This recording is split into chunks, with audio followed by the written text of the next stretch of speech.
قل ارایتم ما تدعون من دون اللہ، اے نبی علیہ السلام ان سے فرمائیے کہ بھلا غور تو کرو کہ جن ہستیوں کو تم اللہ کے علاوہ پکار رہے ہو، ارونی ماذا خلقوا من الارض، مجھے دکھاؤ تو کہ زمین میں کون سی چیز ہے جو انہوں نے پیدا کی ہے، جن کو تم اللہ کے مقابلے پر پکار رہے ہو۔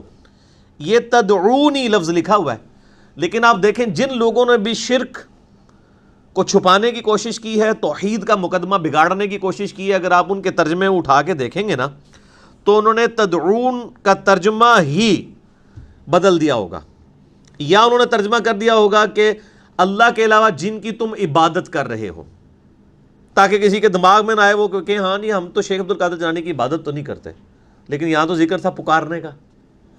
یا پکارنے کا ترجمہ پکار کر دیں گے لیکن بریکٹ میں لکھیں گے جنہیں تم معبود سمجھ کر پکار رہے ہو۔ یہی کام پیر کرم شاہ صاحب نے بھی کیا ہے اس میں، یہ جو میرے ہاتھ میں ترجمہ ہے، بریکٹ لگا دی، یعنی وہ یہ بتانا چاہ رہے ہیں کہ آپ اگر معبود سمجھ کے پکاریں گے پھر تو شرک ہوگا، اور بغیر معبود سمجھے ہوئے پکاریں گے تو وہ توحید بن جائے گی۔ تو یہ کون سی توحید ہے آپ کو انہی آیات میں پتہ چل جائے گا کہ اللہ کے علاوہ کسی بھی ہستی کو مدد کے لیے نہیں پکار سکتے۔ ویسے آپ جتنا مرضی پکاریں کسی کو، نماز میں ہم پڑھتے ہیں السلام علیک ایھا النبی ورحمۃ اللہ وبرکاتہ، بخاری مسلم میں حدیث ہے جب تم پڑھو گے اللہ تعالیٰ زمین و آسمان میں تمام نیک بندوں تک تمہارا سلام پہنچا دے گا، کیونکہ اس میں آتا ہے السلام علینا وعلی عباد اللہ الصالحین۔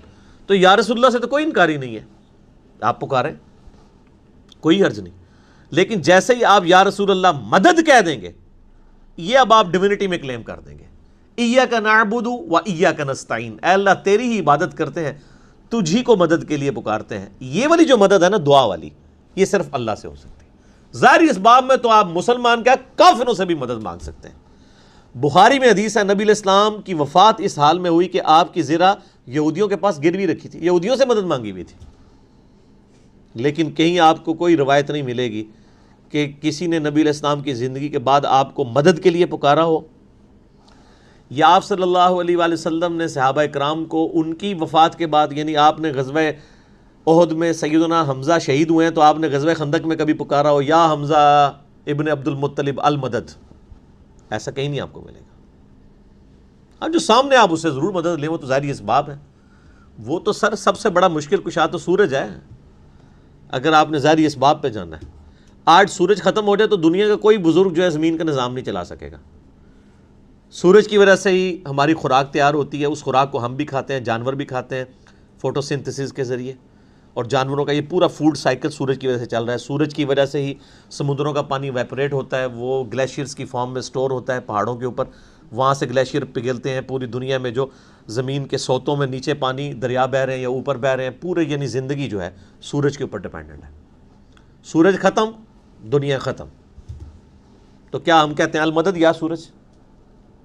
نہیں، کہہ ہی نہیں سکتے۔ سورج کا مددگار ہونا اور چیز ہے، اس کو پکارنا اور چیز ہے۔ وہ مددگار کس نے بنایا ہے؟ اللہ نے۔ کسی کے دماغ میں بھی وہم آتا ہے یا سورج المدد آج نکل آئیے بہت گرمی ہے سردی ہو گئی ہے، یا سورج المدد آج چھپ جائیے آج بہت زیادہ گرمی ہو گئی ہے، کوئی نہیں۔ تو باقی لوگوں کو کیوں پکارتے ہیں؟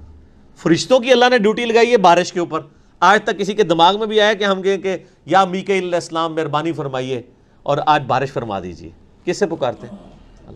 تو بھائی مولا علی علیہ السلام کو، یہ شیخ عبد القادر جیلانی رحمہ اللہ کو کیسے پکارا جا سکتا ہے؟ مولا علی بھی اللہ کو پکارتے تھے، مولا علی کا شیعہ بھی وہ ہوگا جو اللہ کو پکارے گا، ایاک نعبد و ایاک نستعین۔ باقی یہ ٹاپک ایسا ہے کہ اس کو کہیں بھی ان اٹینڈڈ میں نہیں چھوڑتا۔ توحید چونکہ اسلام کی بنیاد اور جڑ ہے۔ اس میں نے ایک لیکچر دیا ہے مسئلہ نمبر 3، دعا صرف اللہ ہی سے، اسی پہ میرا ریسرچ پیپر نمبر 3 بھی ہے، اس میں نے سارے وسوسے سیٹل کیے پونے 2 گھنٹے کے اندر، اور اسی کی ایکسٹینشن ہے مسئلہ نمبر 43، وسیلہ اور توسل کے صحیح احکام و مسائل۔ آپ یوٹیوب پہ جا کے لکھیں تو انشاءاللہ کھل جائے گا۔ تو اللہ تعالیٰ فرما رہا ہے نبی ان سے فرماؤ کس نے پیدا کی ہے کوئی ایسی چیز زمین میں دکھاؤ، ام لہم شرک فی السماوات، یا آسمانوں میں کسی کی کوئی شرکت ہو پیدائش میں، ایتونی بکتاب من قبل ھذا وثارۃ من علم ان کنتم صادقین، یہ مشہور آیت جو میں اکثر پڑھتا ہوں، لاؤ میرے پاس، اگر قرآن کو نہیں مانتے کو پچھلی کتاب لے آؤ، اس کے اندر لکھا ہو کہ اللہ کے علاوہ کوئی مشکل کشا ہے، یا نبیوں کے آثار چلتے آ رہے ہوں۔ نبیوں کے آثار یعنی علم حدیث، تو لاؤ اس میں سے کوئی بات کرو۔ تو یہاں پہ بھی اس امت میں بھی یہ ہوتا ہے، ہم کہتے ہیں قرآن دی سے بات کریں، وہ کہتے ہیں نہیں واقعات چل رہے ہیں۔ یہ قرآن نے انسان کو یہ سبق سکھا دیا ہے کہ دلیل جو ہے وہ ریویلڈ نالج ہے، کتاب و سنت کا علم، یا دنیاوی اعتبار سے ایکوائرڈ نالج، سائنس کا علم، تیسرا کوئی علم نہیں ہے۔ یہ خواب اور بزرگوں کے واقعات، اسی لیے اب واقعات ہونے کم ہو گئے ہیں کیونکہ میڈیا آ گیا انشاءاللہ۔ میں نے کہا اب قیامت تک کوئی بزرگ قبر سے نکل کے کسی پل کے اوپر جا کے بم نہیں پکڑے گا انشاءاللہ، کیونکہ میڈیا آ گیا۔ یہ پہلے بھی کوئی نہیں تھے پکڑے ہوئے، لیکن چونکہ میڈیا نہیں تھا تو جھوٹ مشہور ہو گیا۔ اب میڈیا کی برکت سے انشاءاللہ کچھ بھی نہیں ہوگا، کیونکہ جھوٹ کو پکڑنے والے لوگ آ گئے۔